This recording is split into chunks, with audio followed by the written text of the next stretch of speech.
C'est une histoire qui s'est passée il y a bien longtemps. À une époque même, vous diront certains, où le nuage n'était pas encore dans la fumée. À une époque, affirmeront d'autres, où la fumée n'était pas encore dans le feu.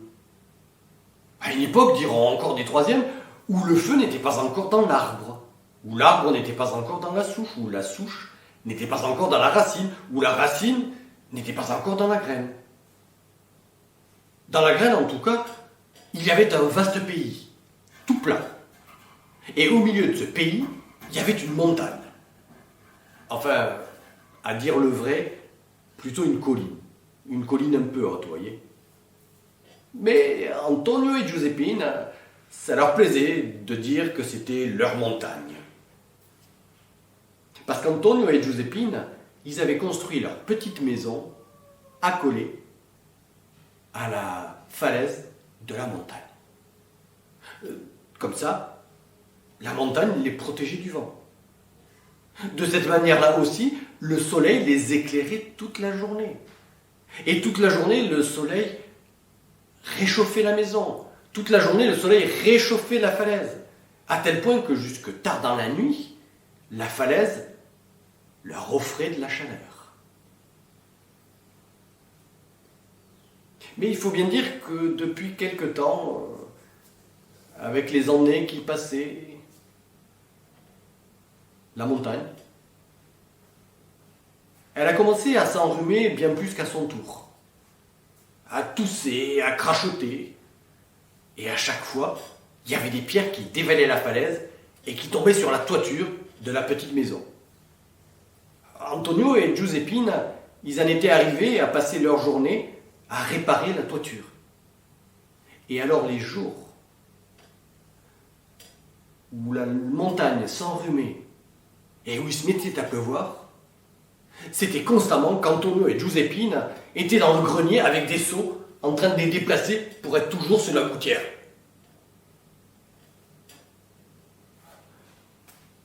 C'est plus possible de continuer comme ça, qu'il a dit un jour Antonio. Tu sais pas ce qu'on pourrait faire? Et mon pauvre, qu'elle lui a répondu, Giuseppine, j'en sais pas plus que toi. C'est un de leurs amis qui, un jour, en passant, s'est un peu étonné. Mais vous n'y avez pas déjà pensé? Bah quoi? Venez à la ville. Il y a un sage. Oui, vous savez, un sage, c'est quelqu'un qui sait tout. À cette époque-là, on les appelait comme ça. Ceux qui savaient ce qui s'était passé, qui savaient ce qui se passait, et qui savaient ce qui allait se passer. On verra, qu'il a dit Antonio. Et Giuseppine, ça lui disait bien. Alors le lendemain, elle lui en a reparlé. On verra. Et le surlendemain, et le jour d'après, et la semaine suivante. Parce que Giuseppine, lorsqu'elle avait une idée en tête, elle ne l'avait pas dans le tiroir du buffet. Alors un beau jour, ils se sont endimanchés tous les deux. Ils ont mis leurs plus beaux vêtements. Des chaussures neuves. Giuseppine, elle a récupéré dans le fameux tiroir du buffet leurs petites économies. Et puis ils ont pris le chemin vers la ville. Oh, pas la peine de connaître une adresse, non. Un sage, on le trouve toujours. Un sage, ça vit de peu dans une toute petite maison. Et puis pour savoir à coup sûr si cette maison-là était une maison de sage, il fallait regarder les murs intérieurs. On ne les voyait pas. Ils étaient couverts du plafond jusqu'au sol de livres. Des grands, des petits, des moyens, des minuscules, des en couleur, des avec plein de textes. Et puis pour être sûr qu'il s'agissait bien d'un sage, il fallait que ce soit quelqu'un de vieux, de très vieux. Et ce sage-là, dans cette ville-là, il était mais vieux. Enfin, tellement vieux qu'il était tout courbé, tellement vieux qu'il était tout plissé, et des plis tellement grands qu'ils étaient pleins de poussière. Il était tellement vieux qu'il n'avait plus qu'une seule dent. Et pour savoir à coup sûr s'il s'agissait d'un sage, il fallait regarder la longueur de sa barbe. Et ce sage-là, dans cette ville-là, il avait une barbe tellement longue et tellement fournie qu'elle lui servait de couette pour dormir.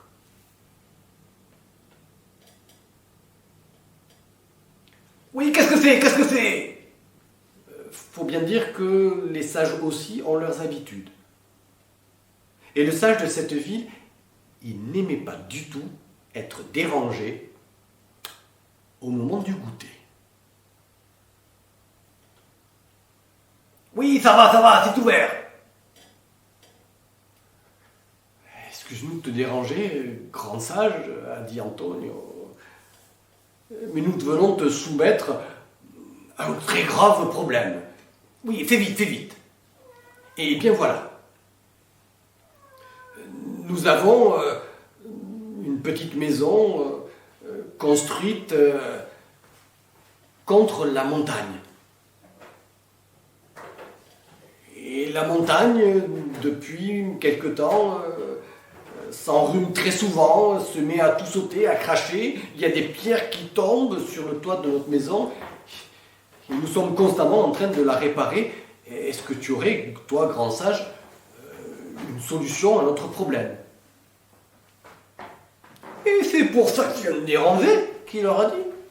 Mais c'est bien simple. Ah bon? Mais vous n'avez qu'à aller dans la forêt. Mais qu'est-ce que tu veux qu'on aille faire dans la forêt? Allez couper un arbre. Un arbre assez gros. Et puis ensuite, le tronc de l'arbre, vous l'amènerez contre la falaise, et puis vous pousserez la montagne avec le tronc de l'arbre. Et la montagne, vous la déplacerez. Ah, ils n'y avaient pas pensé. Ils ont bien remercié le sage, et puis ils sont repartis chez eux. Ils ont été obligés de se faire aider de voisins pour transporter le tronc d'arbre. Un tronc énorme. Ils l'ont accolé contre la falaise. Et avec tous les voisins, ils se sont mis à pousser. Et au bout de plusieurs heures, il est arrivé ce qui devait arriver. La montagne ne s'est pas déplacée. Alors ils sont retournés voir le sage.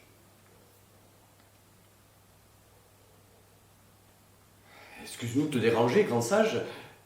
Tu sais, on a bien suivi tout ce que tu nous as demandé. Mais la montagne, elle n'a pas voulu se déplacer. Ah, ça peut arriver parfois, ça peut arriver. Il y a bien une autre solution.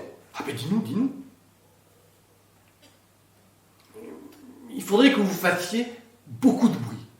Mais vraiment beaucoup.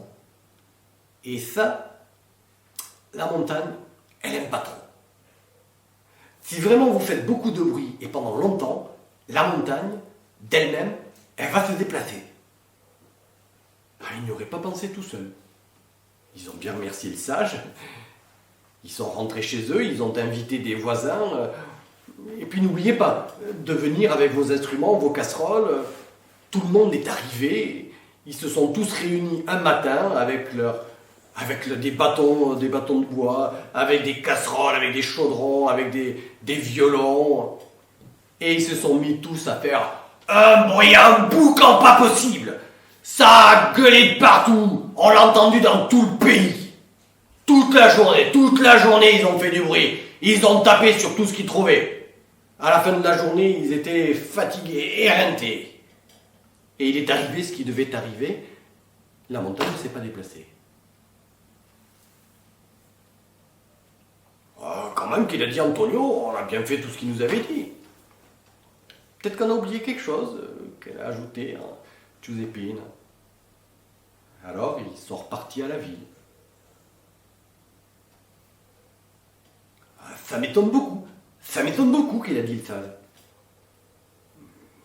Je vais vous donner une autre solution. Si vous faites un très beau cadeau à la montagne, vous pourrez lui demander ce que vous voulez. Ils n'y auraient pas pensé tout seuls. Ils ont bien remercié le sage et ils sont repartis chez eux. Mais c'est vrai que sur le trajet, Giuseppina, elle parlait pas trop, pas du tout même. Dis-moi, qui lui a dit Antonio, il y a quelque chose qui va pas. Et tu sais, Antonio, j'y repense à ce qu'il nous a dit tantôt le sage. C'est que pour faire un cadeau, un beau cadeau, on n'a pas beaucoup d'économie, nous. Eh ben écoute, tiens, qu'il a dit Antonio. On n'a qu'à lui faire un bon gâteau. Ah oui, c'était une idée, ça. C'était une idée. Un gâteau au chocolat, avec de la chantilly. C'était leur grande spécialité. Dans tout le pays, on connaissait le gâteau au chocolat et à la chantilly d'Antonio et de Giuseppina. Ils ont fait un gâteau au chocolat pour la circonstance qui était énorme. Avec autant de chantilly au-dessus. Et une petite cerise rouge. Il était tellement gros qu'ils ont été obligés d'emprunter la charrette d'un voisin. Ils l'ont mise dessus et puis ils sont montés doucement, très doucement, par le chemin caillouteux de la montagne, jusqu'à arriver au sommet de la montagne. Mais arrivé au sommet de la montagne, il y avait un de ces vents et une bourrasque tout à coup a emporté le gâteau. Giuseppina, elle a presque eu des larmes aux yeux. Ils sont redescendus tout penauds et puis ils sont retournés à la ville.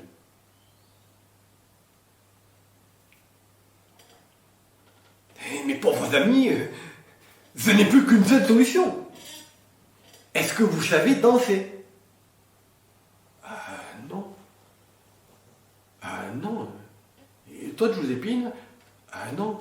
Non, ils ne savaient pas danser. C'est qu'ils n'avaient pas eu vraiment l'occasion. Et puis, à la montagne, il n'y a pas beaucoup de danse, il n'y a pas beaucoup de bal. Si on avait habité à la ville, peut-être. Bon, mais c'est pas grave qu'il leur a dit, le sage. Je vais vous expliquer. Vous allez commencer par démonter votre petite maison. Et puis tous les morceaux de la maison, vous les prendrez sur vos épaules. Et une fois que vous aurez terminé cela, vous pourrez commencer à danser. Vous allez fermer les yeux. Et puis doucement, vous allez mettre le pied droit derrière le pied gauche. Et puis doucement, le pied gauche derrière le pied droit. Et puis le pied droit derrière le pied gauche. Le pied gauche derrière le pied droit. Et vous allez danser toute la journée s'il le faut. Dansez jusqu'à ce que vous ayez mal dans les bras, mal dans le cou, mal dans les jambes. Et lorsque vous arrêterez de danser, la montagne, elle se sera déplacée. Antonio, il a bien remercié le sage. Giuseppina, elle lui a donné leurs dernières économies. Et puis ils sont rentrés chez eux. Tu y crois, toi, Giuseppina? Tu sais, Antonio, si le sage nous l'a dit, c'est que ça doit marcher. Une fois arrivés chez eux, ils ont démonté leur petite maison. Oh, ça a été rapide. Elle était toute petite. Ils se sont ensuite répartis les morceaux sur leurs épaules. Et puis ils ont fermé les yeux. Et ils ont commencé à danser, doucement. Pied droit derrière pied gauche. Pied gauche derrière pied droit. Pied droit derrière pied gauche. Pied gauche derrière pied droit. Pied droit derrière pied gauche. Ils ont dansé toute la journée. Dansé durant des heures et des heures. Dansé jusqu'à ce qu'ils aient mal dans les bras, mal dans le cou, mal dans les jambes. Ils se sont arrêtés tout d'un coup. Tu crois qu'on peut arrêter? Qu'elle a demandé, Giuseppina. Oh oui, et qu'il a dit, Antonio. Alors ils se sont attrapés la main Et ils ont ouvert les yeux. Ils ont bien regardé de tous les côtés. Et là, ils ont aperçu au loin la montagne qui s'était déplacée. Oh, ils sont tombés dans les bras l'un de l'autre. Ils se sont embrassés. Antonio, il avait même une petite larme qui lui a coulé. Tu vois, Antonio, qu'elle lui a dit, je te l'avais bien dit, c'est le plus grand sage du monde entier. Leur petite maison, ils l'ont remontée bien vite. Elle n'était pas bien grande. Et depuis ce jour, Antonio et Giuseppina, ils n'ont plus jamais eu de problème de gouttière. Mais chaque matin, lorsqu'ils se réveillent, chaque matin, lorsqu'Antonio ouvre les volets de leur petite maison, il aperçoit au loin la montagne.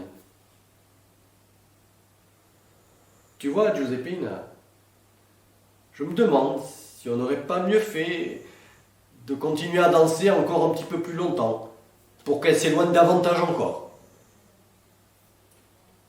Et c'est ainsi que ça s'est passé.